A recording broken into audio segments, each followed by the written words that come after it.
सभी को बहुत बहुत नमस्कार। एक छोटे से नोटिस में आप लोग यहाँ आज आए, इसलिए सारे पत्रकार बंधुओं को बहुत बहुत धन्यवाद। हम सभी टीवी चैनलों के माध्यम से ये देख रहे हैं कि पंजाब में स्थिति किस प्रकार की है। जो राजनीतिक सरगर्मियां पंजाब में चल रही हैं वो वास्तविक रूप में चिंताजनक है, क्योंकि जैसा कि आप जानते हैं Punjab is a border state, एक बॉर्डर स्टेट है और राष्ट्रीय सुरक्षा के लिए पंजाब में स्थिरता रहना, पंजाब की राजनीति में स्थिरता रहना ये बहुत अनिवार्य है, ये बहुत महत्वपूर्ण है। मगर जैसा कांग्रेस पार्टी और उसकी राजनीति है, यह पूरा हिंदुस्तान देख रही है कि अस्थिरता आज कांग्रेस पार्टी का पर्यायवाची शब्द बन चुका है। Instability has become synonymous with Congress party.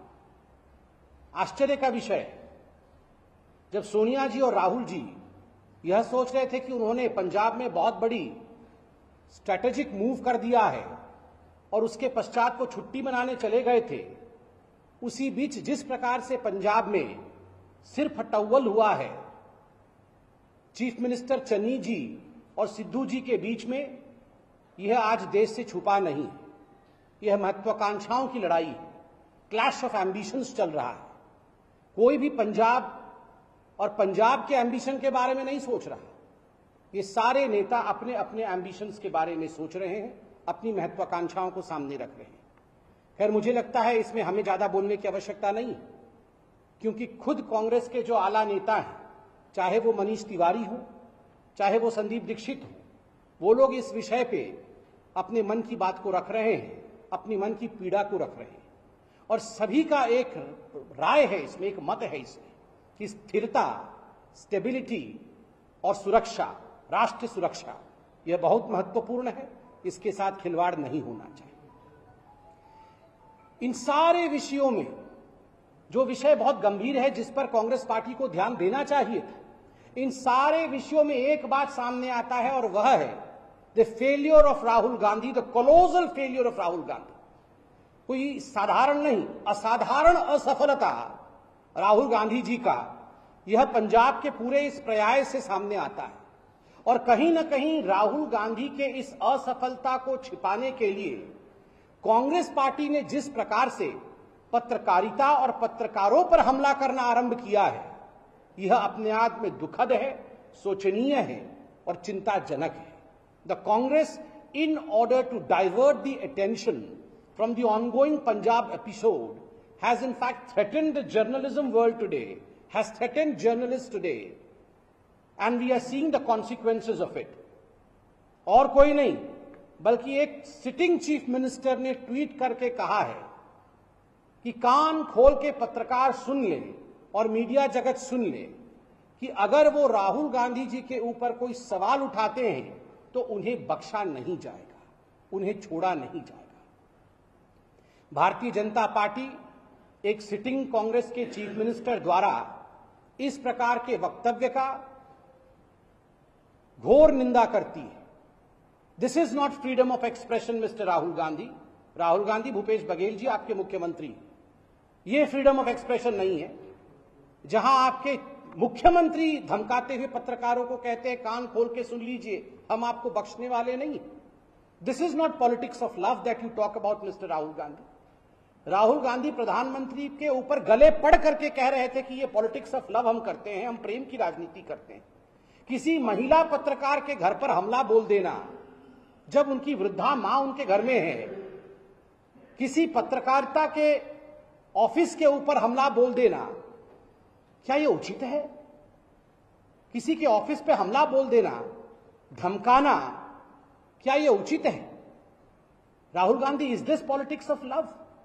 और ये राहुल गांधी जी और कांग्रेस पार्टी तो हर बार कहते हैं हम टॉलरेंस के प्रतिमूर्ति हैं, हम सहिष्णुता के प्रतिमूर्ति हैं। Is this tolerance?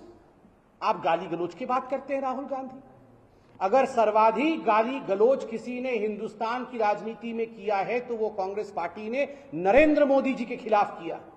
ऐसा कौन सा गाली है, ऐसे कौन से शब्द हैं जो प्रधानमंत्री नरेंद्र मोदी जी के खिलाफ कांग्रेस पार्टी ने इस्तेमाल नहीं किया है? राहुल जी, आपने खुद प्रधानमंत्री नरेंद्र मोदी जी को कहा था कि थोड़े दिनों बाद उनको डंडे से मारा जाएगा। रास्ते में उन्हें लोग डंडे से मारेंगे। सौम्यता और भद्रता देखिए प्रधानमंत्री नरेंद्र मोदी जी का, कि उन्होंने पार्लियामेंट में खड़े होकर कहा कोई बात नहीं, आप मुझे डंडे से मारना चाहते हैं, मैं 50 और सूर्य प्रणाम कर लूंगा ताकि मेरा पीठ मजबूत हो जाएगा। ये सौम्यता होती है, ये भद्रता होती है राजनीति की, लोकतंत्र की। This is the way you save loktantra, this is the way you fight for democracy. आप बार बार पत्रकारों को धमका करके, और मैं केवल राहुल गांधी जी की और उनकी पार्टी के नहीं कह रहा, ये एक फैशन बन गया है। विगत कुछ दिनों में कई ऐसी संगठन और संस्थाएं हैं जो बार बार मीडिया के लिए कह रही हैं कि अगली बारी जो है हम मीडिया के ऊपर हमला करने वाले हैं। आप सब यहां खड़े हैं, भारतीय जनता पार्टी की ओर से हम मीडिया को सलाम करते हैं कि आप चतुर्थ स्तंभ हैं, और चौथे स्तंभ पर जब भी हमला होता है, यह हमारा कर्तव्य है कि हम मीडिया के साथ खड़े हों। कांग्रेस पार्टी आज फ्रस्ट्रेशन के मारे, क्योंकि जनता उनको हर राज्य में रिजेक्ट कर रही है, केवल जनता नहीं, उनके खुद के नेता, आप पंजाब में देखिए, खुद के नेता आपस में लड़ रहे हैं और रिजेक्ट कर रहे हैं। G23 से लेकर आज पंजाब के जो आला नेता हैं, उनके खुद के पूर्व मुख्यमंत्री कैप्टन साहब, वो खुद राहुल गांधी जी को कैप्टन मानने से नकार रहे हैं। ऐसे में because of the frustration looming large over the Congress party is venting its anger upon the journalists. ये सारे की सारी खींच जो जर्नलिस्ट्स के ऊपर, पत्रकारों के ऊपर निकाला जा रहा है, ये चिंताजनक है। मैं आज इस मंच से NBA से भी यह निवेदन करना चाहूंगा और एडिटर्स गिल्ड से भी यह निवेदन करना चाहूंगा कि आप लोग भी एक सकारात्मक भूमि में हैं। एक महिला पत्रकार के ऊपर हमला करना, उनको धमकी देना, यह उचित नहीं। इस पर सवाल उठना अनिवार्य है। और सोनिया जी, आपसे भी हम पूछना चाहते हैं, आप खुद एक महिला हैं, क्या इस प्रकार के व्यवहार को आप बतौर महिला, आप इसको सुरक्षा प्रदान करती हैं? आप चाहती हैं कि दूसरे महिला पत्रकारों के ऊपर हमला किया जाए? This is the typical emergency attitude of Congress party and the country is not going to forgive the Congress party for this kind of attitude. देश, भारतवर्ष कभी भी माफ नहीं करने वाला है कांग्रेस पार्टी को इस प्रकार के एटीट्यूड के। और जहां तक राहुल गांधी जी का सवाल है, पंजाब का सवाल है, मुझे तो कभी कभी समझ में नहीं आता है ये राहुल जी कहना क्या चाहते हैं। अभी टीवी पे देख रहे थे, राहुल गांधी जी वायनाड में भाषण दे रहे हैं और कहते हैं कि कांग्रेस पार्टी तो इंडिया की बॉर्डर ही नहीं मानती, हम बॉर्डर नहीं मानते हैं। कमाल की बात है, बॉर्डर ही नहीं मानते हैं तो क्या मानते हैं? India is not just border, we don't believe in borders. आप बॉर्डर पे विश्वास नहीं करते हैं। वहां आपके जो सिपह सलार हैं, आपके जो सर्वे सर्वा हैं सिद्धू जी, वो जाके बाजवा से गले लगते हैं। तो आखिर हम समझे भी तो क्या समझे? आप इंडिया के बॉर्डर को नहीं मानते सिद्धू जी, वहां गले लगते हैं दुश्मनों से। तो यही आज कांग्रेस पार्टी है, टुकड़े टुकड़े गैंग और कुछ नहीं। इसलिए ये जो Congress party which is nothing but the new टुकड़े टुकड़े गैंग, ये पत्रकारों के ऊपर अपनी ओछी जो अटैक्स हैं, जो आक्रमण है, उसे रोके। एनबी और एडिटर गिल्ड भी इसका संज्ञान लेते हुए इस पर अवश्य वक्तव्य रखे, यही हमारी आशा है। हम पत्रकारों के साथ और जो चतुर्थ स्तंभ है डेमोक्रेसी का, उसके साथ सदैव खड़े रहेंगे। बहुत बहुत धन्यवाद। Subscribe to our channel by clicking the subscribe button. Click the bell button and enjoy the latest uploads from our channel.